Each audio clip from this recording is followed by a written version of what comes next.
యువరాజ్ దగ్గర పిఏగా పనిచేసే సోని దివ్యాంకకి ఫోన్ చేసి యువరాజ్ తన ఇంట్లోనే ఉన్నట్టు చెప్తుంది.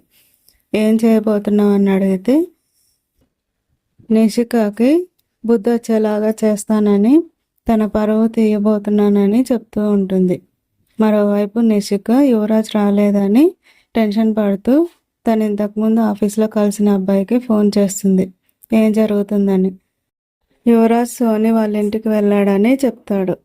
దాంతో టెన్షన్ పడుతూ మాట్లాడుతూ ఉన్న నిషికాని చూస్తూ ఉంటారు జగదాత్రి వాళ్ళు. మరోవైపు సోని యువరాజ్ని అక్కడే ఉండేలా చేయడానికి కాఫీ ఇస్తూ తన మీద ఉల్కబోస్తుంది.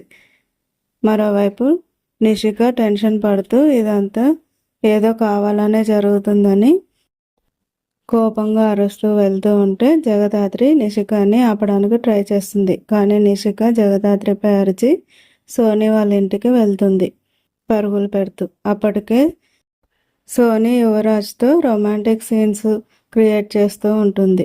ఫోటోలు తీసి బెదిరిస్తుందా, మీడియాలో పెడుతుందా